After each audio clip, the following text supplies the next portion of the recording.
Assalamualaikum warahmatullahi wabarakatuh. Apa kabar anak yang soleh-solehah? Semoga kalian sehat-sehat semua. Hari ini kita akan belajar materi baru untuk Al-Faslus Sabi kelas 7. Materinya adalah tentang perubahan kalimat aktif menjadi kalimat pasif. Ya, kalau dalam bahasa Indonesia biasa kita berikan contoh, saya membaca buku. Itu adalah kalimat aktif. Ketika dirubah menjadi pasif, menjadi buku dibaca saya. Oke. Sebelum kita masuk ke sana, kita pelajari dulu hal yang dasar. Ini sudah pernah kita pelajari sebelumnya. Bahwasanya kata benda dalam bahasa Arab itu dibagi dua. Ada yang dimaksud dengan kelompok muzakkar, kata benda dalam kelompok muannas. Yang pertama yang muzakkarnya dulu ya. Yang muzakkar itu adalah kata benda yang tidak ada tamar butohnya. Coba perhatikan.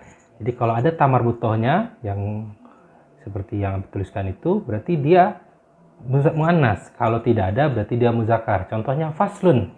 Faslun kan tidak ada tamar butohnya, berarti dia adalah muzakkar. Kemudian masjidun. Masjidun tidak ada tamar butohnya, berarti dia muzakkar. Ma'nal kalimah.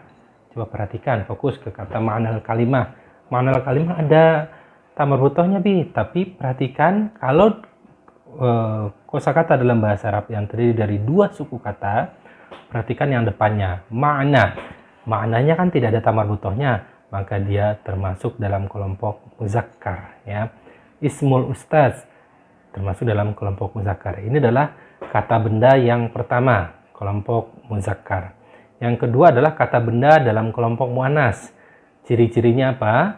Kata benda yang ada tamar butohnya. Jadi kalau ada tamar butohnya, berarti dia adalah muannas. Contohnya apa? Madrasatun ada tamar butohnya, berarti dia muannas.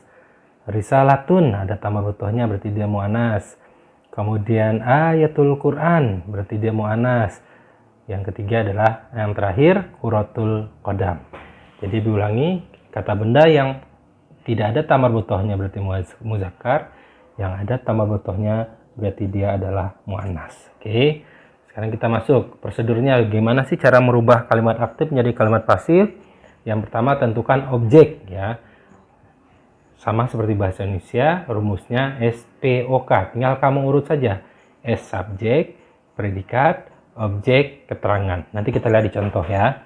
Yang kedua, klarifikasi objek tersebut, apakah dia termasuk muzakkar atau muannas, atau dilihat dia ada tamar butoh berarti dia muannas, tidak ada tamar butoh berarti muzakkar.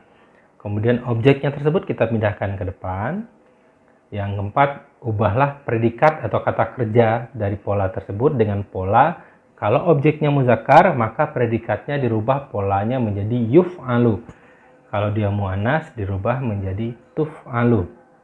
Abi ulangi, kalau objeknya itu muzakkar, maka pola kalimat predikatnya dirubah menjadi yuf'alu. Atau di depannya yu ditambahkan 3 huruf dasar. Kalau objeknya itu muannas, maka predikatnya atau kata kerjanya dirubah polanya menjadi tuf'alu atau tu ditambah 3 huruf dasar. Ya. Kemudian yang kelima, subjek tidak perlu dituliskan.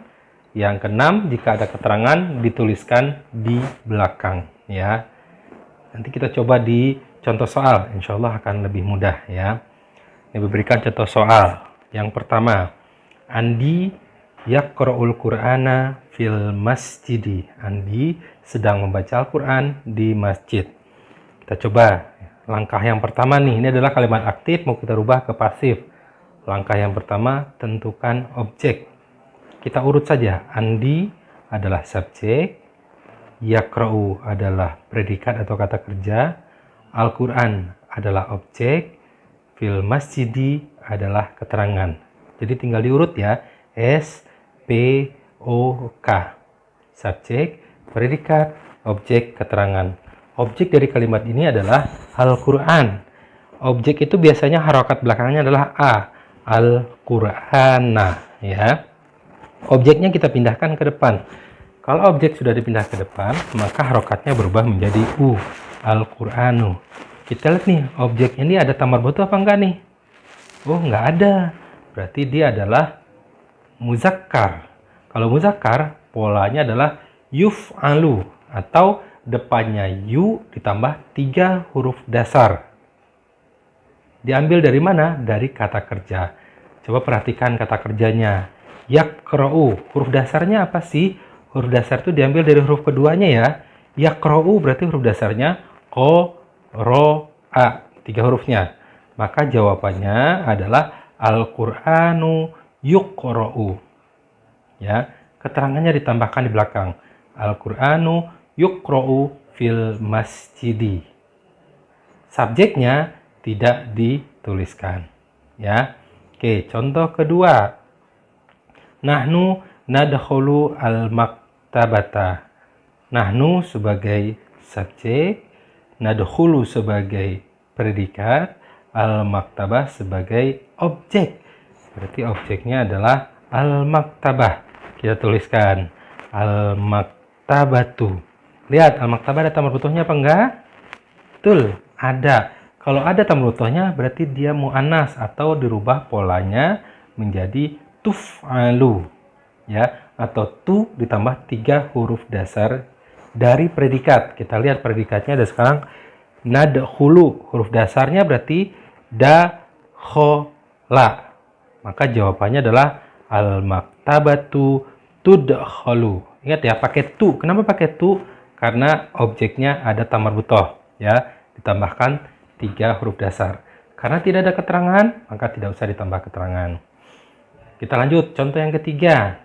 Anti tasma'ina al-musiqa. Anti sebagai subjek, tasma'ina sebagai predikat, al-musiqa sebagai objek. Berarti objeknya adalah al-musiqa. Kita pindahkan ke depan. Al-musiqa. Al-musiqa adalah ada tamar butohnya apa enggak? Enggak ada. Kalau tidak ada tamar butoh berarti dia adalah muzakkar atau polanya yuf'alu, ya. Yuf'alu atau yu tambah 3 huruf dasar. Kita lihat predikatnya huruf dasarnya apa sih?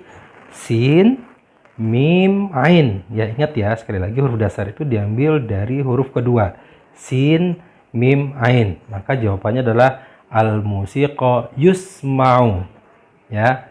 Kenapa pakai yu? Karena objeknya tidak ada tamar butoh.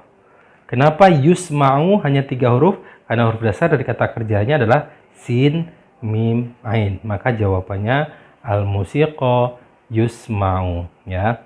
Kemudian terakhir, contoh terakhir nih. Fokus ya. Hum yaqra'una ayatal qur'ana fil masjid. Hum subjek, yaqra'una predikat, ayatul Quran objek, fil masjidi adalah keterangan. Objeknya adalah ayatul Quran. Kita pindahkan ke depan. Ayatul Quran. Ini ada ayatunya, ada muannasnya, ada tamar butohnya, berarti pakainya tu. Tuf'alu atau tu tambahkan 3 huruf dasar. Kita lihat predikatnya sekarang. Yaqra'una huruf dasarnya qa, ro, a. Maka jawabannya ayatul Qur'ani tuqra'u. Keterangannya kita tambahkan di depan, ya. Demikian ya anak-anakku. Silakan pelajari lagi videonya dengan pelan-pelan. Wah, ini materinya sangat mudah sekali. Nanti setelah ini baru kamu kerjakan latihan. Demikian, mudah-mudahan bermanfaat. Assalamualaikum warahmatullahi wabarakatuh.